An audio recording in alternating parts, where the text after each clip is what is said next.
Jerry Brown here with Jerry Brown Travels. Lori here.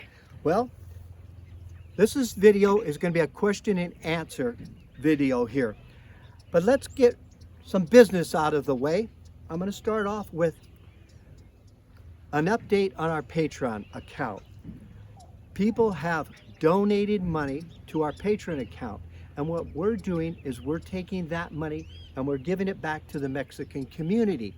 Food banks to help the local people buy food and supplies that they need, especially now at Christmas time. So what Lori and I are doing is we're matching it. So right now we have $162 that has come in. So we're going to match it, and we're going to be looking at about $350 that we will be able to give back to the Mexican community here. Right now is a very, very important time because there is no government support for the local people. They don't have welfare and they don't have all these other programs.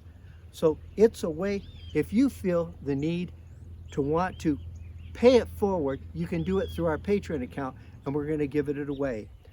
We're actually looking at this year, because it's Christmas time and the people really need the money, is actually doubling the contributions on our site that you give. So we're going to try that out for a few weeks here. But that's an update on Patreon. Thank you for participating in that program. Yeah.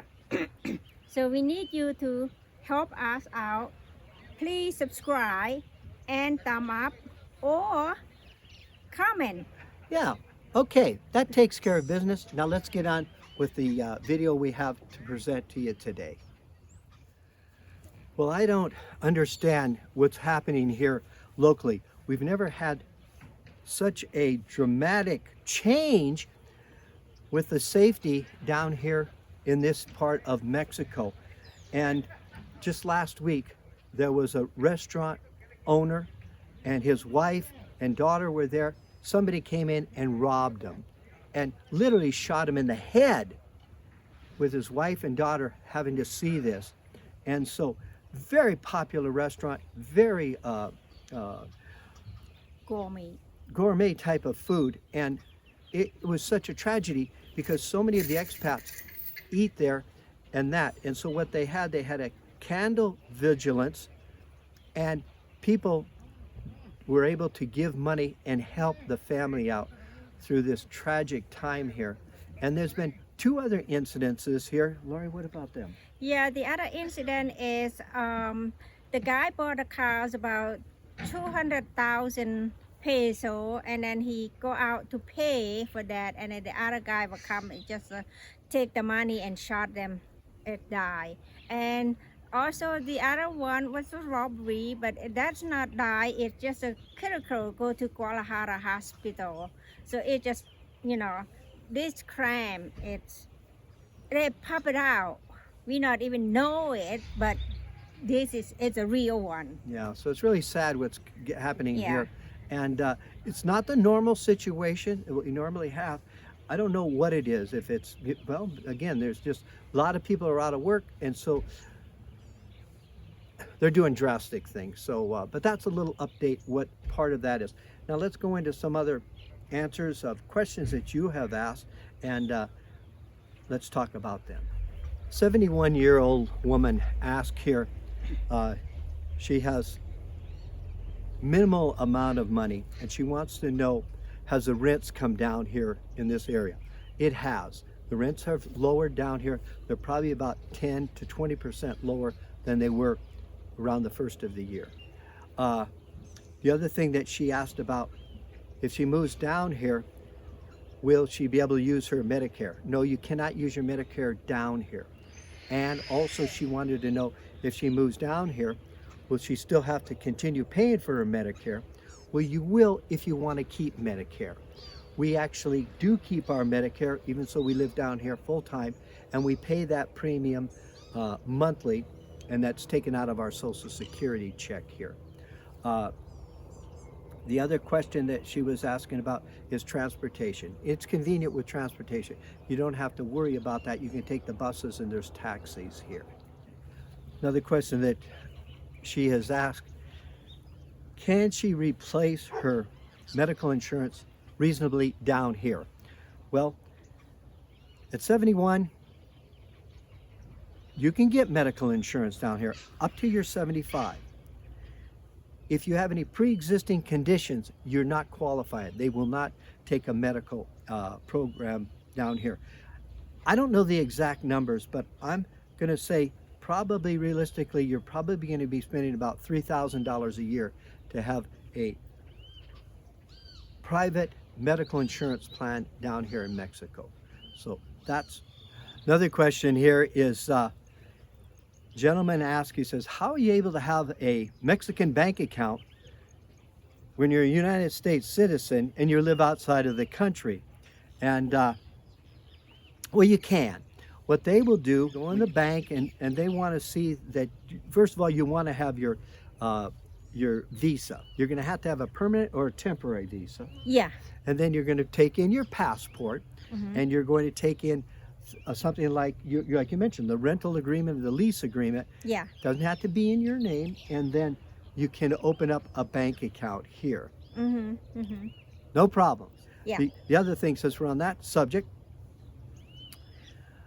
Social Security. Your Social Security check. Another question that was asked was, how does that work? Do I need to open up a bank account in Mexico, have my Social Security deposited there, and then use that? No, we don't recommend that. What we do, again, we have bank account in the U.S. Our Social Security automatically goes into there. Then we use ATM cards. We go to the ATM machine and we take out enough money to live per the week or maybe the month in pesos. Yeah. So it's very clean. You don't have to have a bank account here in Mexico. Actually, there's no reason to have a bank account here. Maybe if you're going to buy a house or something like that, then maybe you want to, have a bank account, but it's not necessary. Yeah, it's just a regular day-to-day, month-to-month, so you don't need to have a bank account here. You just use your ATM. Yeah. Yeah, that'd be more convenient than any other thing. Yeah, you don't have all that paperwork and all that junk. Yeah. Yeah. Another question is, this person wants to know our recommendation where to live on Lakeside here. Okay, there's Chapala, there's San Antonio, there's Ajijic, there's San Juan Cosala, there is Holtepec. Yeah, Holtepec. Yeah, and so depends on your budget. Most expensive place is Ajijic. Gets cheaper when you go out to the west or the east. So in Chapala, as an example, let's say a 2-bedroom house, something like that, you're going to be paying anywhere from maybe $350 a month to $600 a month. Yeah. And then as you come into San Antonio, then you're looking at about, what would you guess there? Well, I was guessing from $300 to $1,000. Right. And then when you jump over to the high rent district, that is Ajijic. Ajijic is a high rent. Yeah. It's a high roll. It's the high rollers, yeah. And so it just really has boomed in the last few years. So, so as an example there, for that same 2-bedroom, you're probably realistic looking at about $850 a month and up in there for a nice place, maybe a gated community with a swimming pool in there. Then as you go the other way in San Juan Costa or Holtepec, then you're looking more like you pay in Chapala. You're looking at about $350 to $650 to $850 in there. Yeah. So the best thing to do is come down and check it out for yourself, and look at some of our videos where we talk about the budget that we spend and our recommendations of how much rent you should contribute to living down here a quality lifestyle. Another question is travel insurance. We did a video on travel insurance, and right now with the virus going and spreading and spreading and spreading, definitely would be important to get travel insurance that will cover the coronavirus. That's very important. And so the insurance company that we use as we're traveling, it's called Seven Corners. Seven Corners, and they have a very easy website. You can go on there, you can put in your information, very user-friendly, and you can get a price from them. What you want to look at is your deductibles, because if you put a $250 deductible, that's going to be one price. If you put a $2,000 deductible, that's going to be much lower. But that's important. Just check out Seven Corners. That's just somebody we use. There's probably a lot better companies or cheaper or everything, but we've been using it for years and we've just stuck with it. And so that's maybe people will make comments, and make a comment if you know an insurance company that you recommend. Yeah, that's a good idea. Yeah. The other thing is dengue fever is around here in Ajijic in Lakeside. So dengue fever it just come this year. It's more and more, and so Yeah, and so what they've done here, they've really are looking at this thing because a lot of the people here, just locally here, are they're catching they're getting the fever. There's the mosquitoes and stuff, and they're out. They're like sick for like 3 weeks, but what they're trying to do to eradicate it, they've cleared all the land around the lake that would hold any still water, any vegetation. They've cut it all down, so they're really working at it. yeah. But you never know, and so we've have friends that have had the dengue fever, and they say it's miserable. So that's just something else that's going on here. There's always something in the world. There's always some other challenges about that. Yeah, and in this area, you have dengue fever, and then also you have virus, coronavirus. Yeah.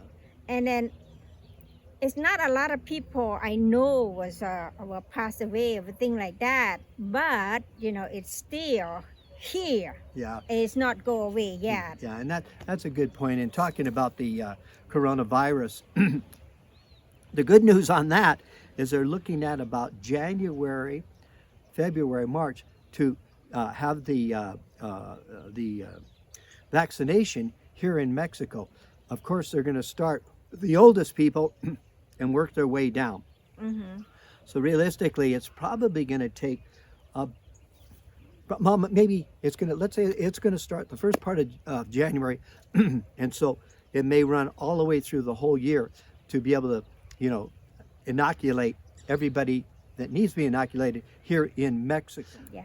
Another update on that, on a question a lady asked me, is it safe to come down now? She's really excited to come down. She's heard a lot about it. She wants to come down. And we say, no, it isn't safe. The virus is spreading. They're not getting a handle on it yet. And so hold off, be patient, and be safe, because if you can just hold off and wait till get the vaccination, then plan other world travel or more air travel and stuff like that. We really want you to be safe. Lori and I are not going to be traveling. We're not going to be getting on an airplane I'm probably even saying a year for us. Maybe that's a little extreme, but that's the direction we want to go, because we want it to be safe for ourselves. Yeah. And so that's our recommendation. Hold off, be patient, wait till everything is settled down, then come back down here. Well, that's some of the questions that were asked us, and I hope that we've answered them for you. Also, make some comments down there, ask some more questions, things that you would like to have information on through this time, and we'll do our best to answer you either on the directly from YouTube, or in this particular case, we'll make a video on it here. Hey, subscribe. It's free. Subscribe. Subscribe. Ring the bell. There's the bell. Where's the bell? Subscribe. It's free. And another business we'll want to get out of the way. Lori's going to tell you what to do next. I blanked. She blanked out. Okay. You're going to ask them to. Wow. Subscribe!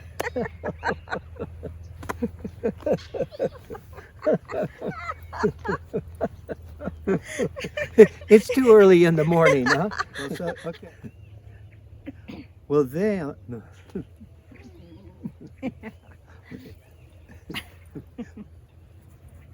Okay, scratching. Yeah, scratch your back and you can remember that. Okay, let's go. Okay, got it. Okay. Well, that's some of the questions that were asked us, And I hope that we've answered them for you. Also, make some comments.